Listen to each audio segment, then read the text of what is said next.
Assalamualaikum warahmatullahi wabarakatuh. Bismillahirrahmanirrahim. Ashhadu an la ilaha illallah wa ashhadu anna Muhammadar Rasulullah. Allahumma salli ala sayyidina Muhammad wa ala ali sayyidina Muhammad. Rabbi shrah li sadri wa yassir li amri wahlul 'uqdatam min lisani yafqahu qawli. Amin.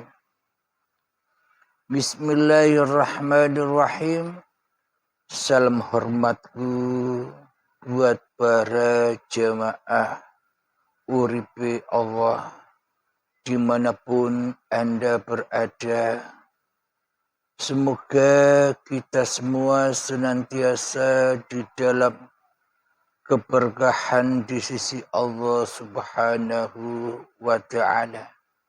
Dan bagi para sahabat-sahabat yang diberi ujian sakit, semoga lekas disembuhkan oleh Allah Subhanahu wa Ta'ala. Ditambahkan kesabarannya. Amin ya rabbal alamin. Alhamdulillahi rabbil alamin. Di subuh yang indah ini, sebelum kita mulai pengkajian ini, marilah kita gembahkan kalimat thayyibah di dalam dada kita. Subhanallah walhamdulillah wa la ilaha illallah wallahu akbar wa la hawla wa la quwwata illa billahil aliyyil azim. Alhamdulillahi rabbil alamin. Kali ini kajian berjudul Pertempuran Besar Akhir Zaman, Nabi Isa melawan Dajjal. Alhamdulillahi rabbil alamin. Diceritakan banyak sudah kita mendengar cerita bahwa kelak di akhir zaman Dajjal akan datang mengobrak-abrik isi dunia, dan Nabi Isa pun akan turun untuk melawan Dajjal ketika akhir zaman tiba. Alhamdulillahi rabbil alamin. Menurut kita yang masih duduk di syariat, cerita-cerita itu hanyalah tinggal cerita dan angan-angan wae. Jadi manusia sejak Nabi Adam sampai manusia akhir zaman seperti saat ini hanyalah mendengar cerita-cerita yang hanya angan-angan saja. Pada intinya Dajjal itu hakikatnya sudah datang pada tiap-tiap masing-masing diri manusianya. Terbukti sejak zamannya Nabi Adam hingga Nabi Muhammad dan hingga saat ini banyaklah manusia berdoa kepada Allah, ya Allah, hindarkanlah aku dari fitnah-fitnahnya Dajjal. Sesungguhnya siapakah Dajjal itu? Sehingga fitnah-fitnahnya saja sudah datang, berarti kan Dajjalnya pun sudah datang. Bila Dajjalnya tidak ada, maka fitnah-fitnahnya pun juga tidak ada. Kaum muslimin sejak Nabi Adam hingga akhir zaman seperti sekarang ini sudah berdoa kepada Allah. Ya Allah, hindarkanlah aku dari fitnah-fitnah Dajjal. Berarti Dajjalnya sudah turun apa tidak? Dan sesungguhnya hakikatnya Dajjal itu kan sudah ada bersama fitnah-fitnahnya. Maka dari itu yang dikatakan Dajjal itu bagaimana? Jadi hakikat Dajjal itu yakni bersifat selalu menduduki singgasananya Allah di dalam kerajaan Dajjalnya. Itulah hakikat Dajjal. Siapakah dia Dajjal yang sebenar-benarnya Dajjal di sisi Allah? Dajjal di sisi Allah itu adalah Dajjal yang selalu menjadi sang pencipta di dalam dadanya daripada menjadi makhluk. Dajjal itu menyerupai iblis dan setan yang mana selalu tidak mau bersujud kepada Adam. Maknanya Dajjal, iblis dan setan itu tidak rela di dalam hatinya, tidak ridha di dalam hatinya bila dia harus dimatikan, bila dia harus diadamkan, bila dia harus digoibkan di dalam dada ini. Berarti kita sudah tahu kenyataan datangnya Dajjal itu sebenarnya adalah ya nama masing-masing diri kita ini loh. Hakikat Dajjal itu. Sejak kapan Dajjal itu datang? Sejak ketika manusia mulai datang detik-detik akil balignya. Ketika datang manusia mulai makan buah khuldi. Ketika datang manusia mulai melanggar aturan-aturan Tuhannya yang beraninya mendekati pohon khuldi itu, kayu khuldi itu, yakni ketika sejak detik akil baligh sekitar umur 5-7 tahun kita mulai merampas hak-hak Allah sebagai hak-hak diri manusia kita. Hidup telah terambil alih kepada hidup manusianya yang sejak dulu ketika saat dari tanah sampai menjadi bayi, hidupnya Allah berkuasa atas cikal bakalnya badan ini mulai pindah tangan, dirampas oleh sang Dajjal. Badan ini diakui sebagai badan manusianya, yang mana manusia tak pernah menciptakan badan ini. Diakuilah, dirampasilah hak milik badan ini sebagai badan manusianya. Inilah angkara murka itu. Inilah hakikat Dajjal itu yang selama ini sudah ada pada masing-masing diri manusia kita. Tidak usah ditunggu lagi. Dajjal yang goib kok ditunggu. Sementara Dajjal yang nyata sudah merajalela di dalam bumi, yang kita akui sebagai milik kita ini.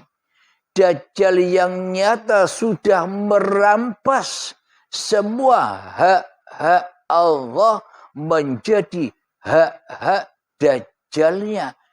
Dajjal itulah yang disebut hawa nafsu diri manusia kita selama ini, yang paras, yang selalu berkumpul di dalam anarnya Allah bersama iblis dan syaitan. Jadi inilah hakikat Dajjal yang terkutuk itu, yang selama ini sudah menguasai hati manusia, sudah merampok iman manusia, sudah menyesatkan manusia dari Tuhannya. Inilah hakikat Dajjal yang matanya hanya satu, yang dimana di atas matanya ada logonya kafaro, kufur atau kafir. Kenapa kok matanya satu? Karena mata hatinya buta akan kekuasaan Allah. Karena mata hatinya hanya melihat kekuasaan diri manusianya daripada kekuasaan Tuhannya. Karena mata hatinya hanya menyaksikan hidup manusianya daripada hidupnya Allah. Karena mata hatinya hanya bisa menyaksikan uripe manungsane katimbang uripe Allah. Karena mata hatinya buta, hanya menyaksikan kuasa hawa nafsunya daripada kuasa Tuhannya. Inilah hakikat Dajjal itu sudah datang di dalam dada kita. Alhamdulillahirabbil alamin. Maka nyatalah Dajjal itu sekarang bagi kita. Makalah jelaslah Dajjal itu bagi kita, yang selama ini kita nunggu-nunggu Dajjal yang tak ada. Kita nunggu-nunggu Dajjal yang goib. Ternyata Dajjalnya sudah datang duluan, bersembunyi dan bersarang di dalam dada kita masing-masing selama ini.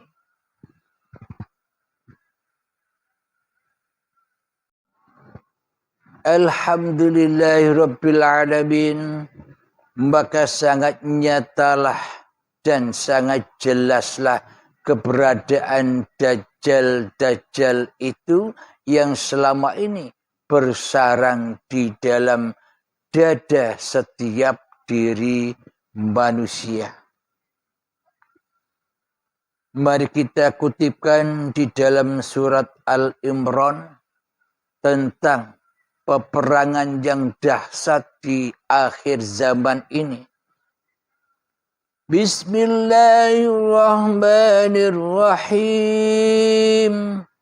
إذ قال الله يا عيسى إني متوفيك ورافعك إلي ومطهرك من الذين كفروا وجاعل الذين اتبعوك فوق الذين كفروا إلى يوم القيامة ثم إلي مرجعكم فأحكم بينكم فيما كنتم فيه تختلفون. Yang artinya, ingatlah ketika Allah berfirman, wahai Isa, aku mengambilmu dan mengangkatmu kepadaku, serta menyucikanmu dari orang-orang yang kafir, dan menjadikan orang-orang yang mengikutimu di atas orang-orang yang kafir hingga hari kiamat. Kemudian kepadaku engkau kembali, lalu aku beri keputusan tentang apa yang kamu perselisihkan. Sadaqallahul azim. Wahai Isa, aku mengambilmu dan mengangkatmu kepadaku. Ini maknanya ketika datang detik-detik akil baligh tiba di dalam setiap dada manusia, maka diambillah imannya oleh Allah. Maka diangkatlah imannya oleh Allah agar tidak kena balaknya, agar tidak kena fitnahnya Dajjal. Maka dari itu dilindungilah iman Aisyah di sisi Allah.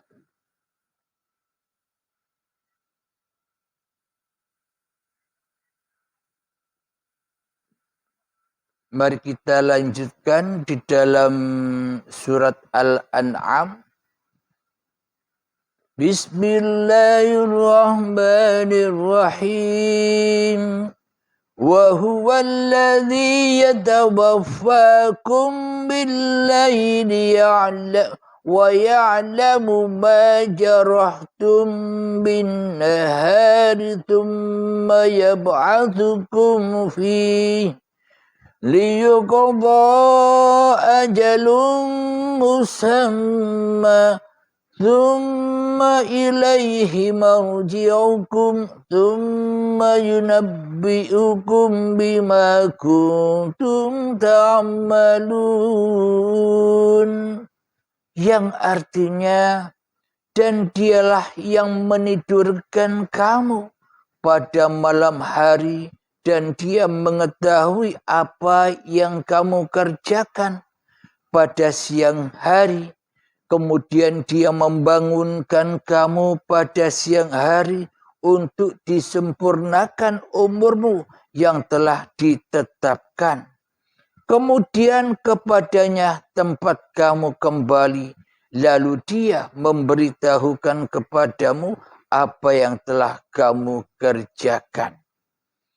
Alhamdulillahirabbil alamin. Dan dialah yang menidurkan kamu pada malam hari, dan dia mengetahui apa yang kamu kerjakan pada siang hari.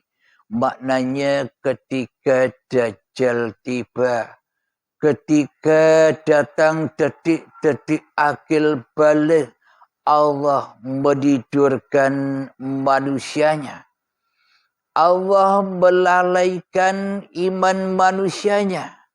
Manusianya tidur dan bermimpi di dalamnya. Seolah-olah manusianya punya peran-peran sendiri.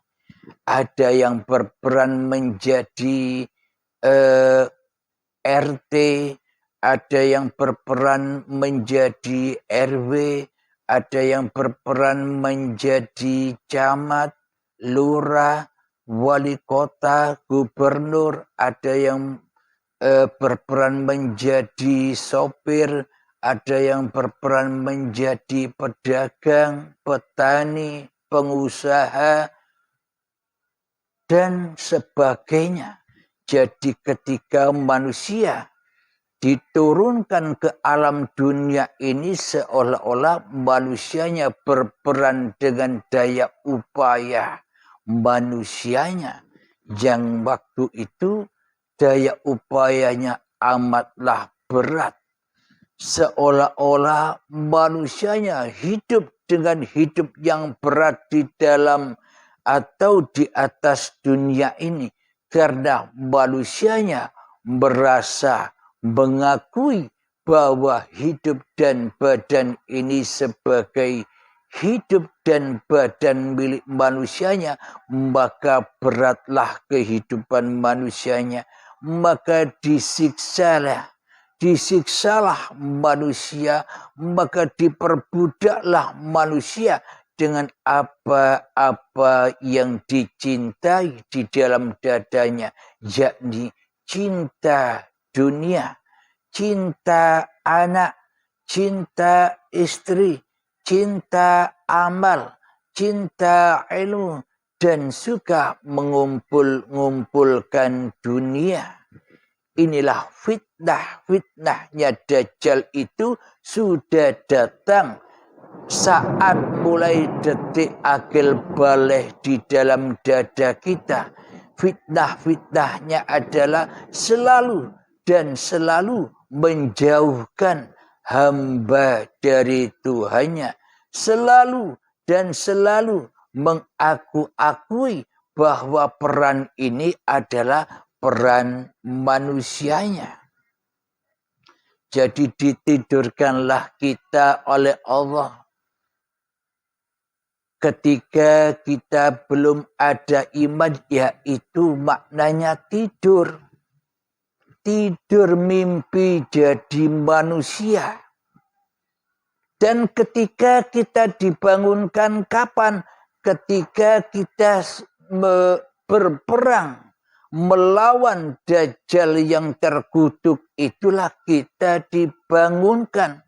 Ketika datang kesadaran bagi kita semua sebelum kita mendengarkan Uripi Allah Channel, kita tidak sadar akan iman kita.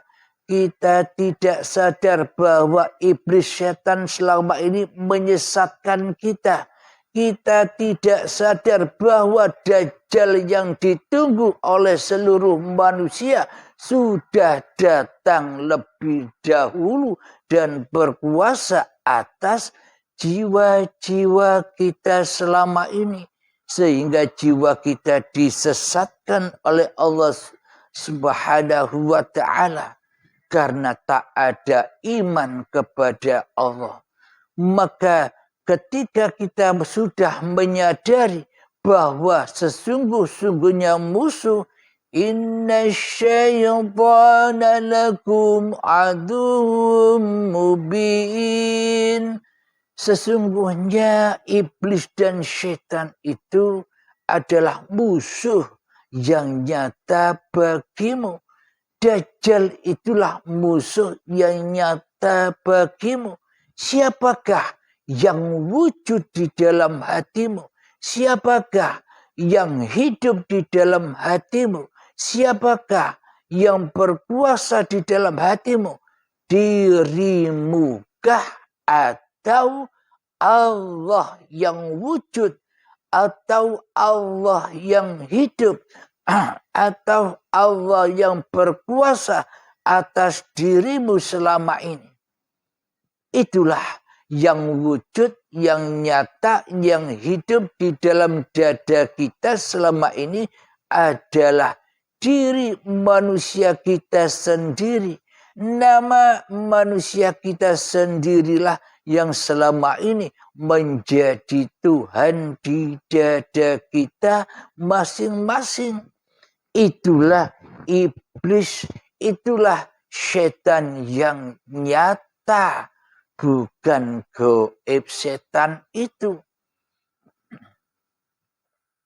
Jadi setan, iblis, dajjal, ya hawa nafsu maknanya sama. Jadi dulur papat limo pancer. Setan, iblis, dajjal, hawa nafsu inilah nama yang sama, yakni nama kemungkaran, nama yang menyesatkan jiwa-jiwa manusia. Alhamdulillahirabbil alamin. Ketika kita sudah menyadari datangnya dajjal yang terkutuk di dalam dada kita, ketika kita sudah menyadari bahwa sesungguhnya yang wujud, yang nyata, yang hidup di dalam hati kita selama ini adalah syaitan yang terkutuk, mulai sejak itulah peperangan akbar terjadi. Peperangan yang maha akbar, yang lebih besar daripada perang-perang secara fisik. Peperangan yang lebih agung dari peperangan fisik mulai berdentang. Mulai direalisasikan peperangan itu lewat latihan zuhud, lewat latihan khalwat, lewat latihan berzikir kepada Allah agar tidak dikalahkan oleh setan yang terkutuk, agar tidak dikalahkan oleh hawa nafsu kita sendiri. Kalau kita tidak tahu musuhnya, kalau kita tidak tahu setannya, kalau kita tidak tahu iblisnya, kalau kita tidak tahu dajjalnya, kalau kita tidak tahu siapa hawa nafsu yang harus kita musuhi, bagaimana mungkin kita bisa menang di dalam peperangan ini? Sejak akil balik hingga setua ini kita kalah terus. Kita diperbudak terus oleh hawa nafsu kita sendiri. Ibadah sejak akil balik yang kita lakukan, solat sejak akil balik yang kita lakukan, semuanya disesatkan oleh iblis dan syaitan. Jadi kalau ibadahnya tersesat, ibadahnya diakui sebagai ibadah dirinya, solatnya tersesat, solat yang diakui sebagai solat manusianya yang berkuasa atas solat itu, maka itulah ketersesatan itu. Maka tak mungkin bisa lillahi ta'ala di dalam solat dan ibadahnya, yang ada hanyalah linapsi, dan disesatkan hati kita di dalamnya untuk selalu dan selalu bertemu iblis dan setan, yakni dunia yang kita cintai daripada bertemu Allah di dalam solat dan ibadah kita. Itulah tanda ibadah dan solat kita selama ini tidak naik menuju Allah, malah turun, hancur, dibakar di dalam lembah jahanam. Jadi jangan berharap-harap bahwa amal kita ini sampai kepada Allah, selagi Dajjal yang masih ada, selagi iblis setannya masih menjadi raja di dalam dada kita. Alhamdulillahirabbil alamin. Mari kita bacakan ayat yang lain. Para ahli tafsir berbeda pendapat mengenai firman Allah. Yang dimaksud di ayat ini mutawaffika wa rafika ilayya, sesungguhnya aku akan mewafatkanmu dan mengangkatmu kepadaku. Dan mayoritas ulama berpendapat bahwa yang dimaksud dengan wafat tersebut adalah tidur. Sebagaimana firman-Nya, wa huwallazi yatawaffikum bil-laili, dan dialah yang mewafatkan atau menidurkan kalian di malam hari. Jadi memang mati itu saudaranya tidur, dan tidur saudaranya mati. Jadi di dalam ayat Al-Quran itu ada makna yang tersurat, ada makna yang tersirat, ada makna yang rahasia di atas rahasia. Alhamdulillahirabbil alamin. Sudah kita terangkan tadi. Jadi hakikat tidur itu adalah ketika manusianya sudah kedatangan iblis dan setan, sudah kedatangan Dajjal la'natullah, sudah kedatangan hawa nafsunya yang mana tidak mau tunduk patuh sujud kepada keadamannya. Sampai kapan? Hingga akhir zaman, ketika datangnya, ketika turunnya kembali Isa Rasulullah. Maknanya ketika kita sudah menyadari bahwa sesungguhnya kita manusia ini dicipta hanyalah untuk menjadi Rasulullah. Menjadi Rasul ya Allah, menjadi utusan Allah, menjadi pesuruh Allah, menjadi khalifatullah, tidak untuk diutus atau dirasuli oleh Abdul Halimnya. Kita diciptakan ini tidak untuk diutus oleh Abdul Halimnya.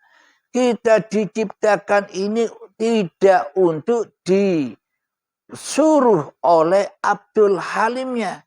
Kita diciptakan ini tidak untuk dikhalifahi Abdul Halimnya. Selama ini kita diutus dan dirasuli hawa nafsu Abdul Halimnya di dada kita daripada diutus, dirasuli oleh Allah. Maka terbakarlah semua amal-amal kita. Bukan amal ibadah, malah maksiat. Dari pemaparan ini Anda sudah tahu. Anda akan tahu. Anda bisa tahu bagaimana nasib-nasib ibadah kita sejak detik akil balik tiba hingga setua ini. Anda sudah tahu diterima dan dibakarnya ibadah-ibadah itu. Jadi untuk mengetahui amal kita diterima atau tidaknya, cukup Anda mendengarkan paparan ini, Anda akan tahu, bisa menilai, oh amal-amalku ternyata selama ini hancur, lebur, dibakar, dimakan oleh hawa nafsu Abdul Halimnya sendiri bersama sekutu-sekutunya, dulur papat limbo pancar. Dulur papatnya siapa? Dajjal. Satu, Yang kedua, iblis, syaitan, hawa nafsu. Yang semua pancar sifat ini kepada sifat Abdul Halimnya. Itulah pancar dari sifat empat ini, yakni Abdul Halimnya yang mentuhani sifat-sifat itu. Itulah Dajjal yang harus dimusnahkan di dalam diri kita. Sampai kapan Dajjal itu iblis dan setan anyah dari kerajaan Allah? Ketika manusia sudah berbaiat, maka berakhirlah kerajaan-kerajaan iblis, setan, hawa nafsu dan Dajjal itu digulung, dikembalikan, dihapus di dalam hati manusia dan manusia kembali menjadi bayi ketika manusia sudah berbaiat. Ketika manusia berani untuk mati syahid, mati di dalam menyaksikan Tuhannya. Alhamdulillahirabbil alamin. Saat itulah kita memenangkan peperangan ini. Jadi kapankah kita menang di dalam peperangan yang dahsyat ini? Di dalam peperangan ini banyak kesedihan yang kita hadapi, banyak kesulitan yang kita hadapi. Bagaimanakah kita memenangkan peperangan ini? Kita berlatih di dalam kezuhudan, kita berlatih di dalam khalwat, kita berlatih berzikir, kadang ingat, kadang lupa, kadang ingat, kadang lupa. Bila di dalam hati kita ketika lupa, yang lupa Abdul Halimnya. Ketika ingat, yang ingat ya Abdul Halimnya. Kesemuanya masih dituhani oleh pancarnya dulur papat tadi. Masih dituhani Abdul Halimnya. Maka selamanya kita takkan pernah menang melawan Dajjal itu tanpa pintu baiat. Setelah dibaiat, maka hancur leburlah kekuasaan angkara murka yang selama ini menguasai tiap-tiap hati manusianya, yakni menjadi Rasulullah daripada menjadi Rasulnya Abdul Halimnya. Alhamdulillahirabbil alamin. Semoga saya dan semoga kita semua senantiasa di dalam lindungan Allah dari zalim-zalimnya hati, dari zalim-zalimnya Dajjal, dari zalim-zalimnya iblis dan setan. Semoga kita semua diselamatkan oleh Allah dari angkara murka ini. Alhamdulillahirabbil alamin. Sebelum kita akhiri, marilah kita gemahkan salawat zalimin taf'ul bala. Allahumma salli ala Sayyidina Muhammad wa ashghilil zalimin bizalimin. Allahumma salli ala Sayyidina Muhammad wa ashghilil zalimin bizalimin. وأخرجنا من بينهم سالمين وعلى آله وصحبه أجمعين. الحمد لله رب العالمين. اللهم يا قاضي الحاجات، اللهم يا مجيب الدعوات، اللهم يا رافع الدرجات، اللهم يا محل المشكلات، اللهم يا شافي الأمراض، اللهم يا كافي المهمات، اللهم يا دافع البليات، اللهم اختم لنا بالإيمان، اللهم اختم لنا بالإسلام. ربنا آتنا في الدنيا حسنة وفي الآخرة حسنة وقنا عذاب النار. وصلى الله على سيدنا محمد وعلى آله وصحبه وسلم والحمد لله رب العالمين. آخر كلام. السلام عليكم ورحمة الله وبركاته.